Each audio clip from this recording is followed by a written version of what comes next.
It began with a plane crash and ended with rivers running red. In just 100 days, a nation that once shared the same hills, the same language, and even the same fate tore itself apart. This is the haunting story of the Rwandan genocide.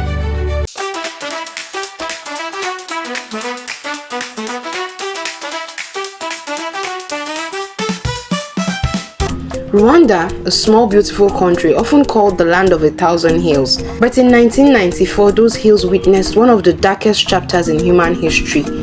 For years, tension had been brewing between two main ethnic groups, the Hutus and the Tutsis.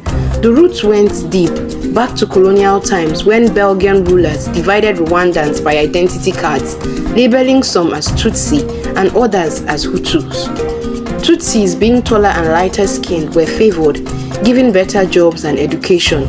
The Hutus, who made up the majority, were left with resentment boiling quietly under the surface. When Rwanda gained independence, the power shifted.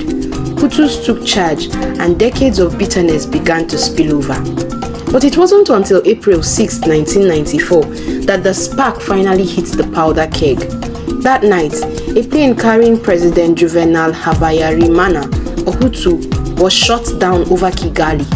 No one survived. The killers were never clearly identified, but almost instantly hate-filled radio stations and militias claimed the Tutsi did it. And then, chaos.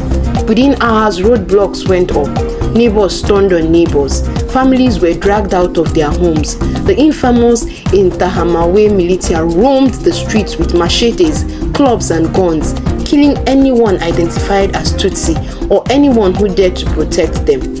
The government, instead of stopping the violence, organized it. Lists of targets were distributed, weapons were handed out, even churches, sacred places of refuge, became death traps.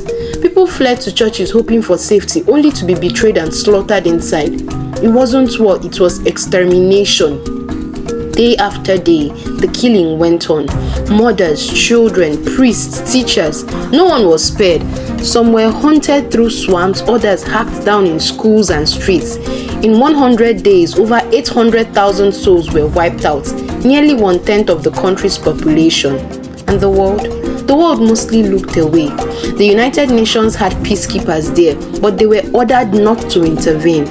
Foreign nations evacuated their citizens but left the Rwandans behind. The silence of the international community became part of the tragedy. Yet amid the darkness, there were heroes, ordinary people who risked everything. Some Hutus hid Tutsi neighbors in their homes or wells, lying to soldiers to save their lives. And then came Paul Kagame, leader of the Rwandan Patriotic Front, RPF, a Tutsi rebel group. From the north, his forces fought their way across the country, determined to stop the slaughter. By July 1994, they captured Kigali, ending the genocide. But what was left behind was devastation. A nation of widows and orphans, millions displaced, the rivers that once watered the land choked with bodies. In the years that followed, Rwanda faced the impossible task of healing. Villages held Gakaka courts, traditional community trials where killers confessed and survivors forgave, not out of weaknesses, but to rebuild their humanity. Today, Rwanda stands tall, peaceful, modern and united, but the scars remain. The lessons echo loudly. How quickly hate can blind a nation and how silence from the world can make monsters of men. They say the past is never truly gone, and in Rwanda, the ghost of 1994 still whispers through the hills, reminding the world of what happens when humanity forgets its own heart. What do you think of this story? I'd like to know in the comment section. For more stories like this, please follow, like, share and subscribe.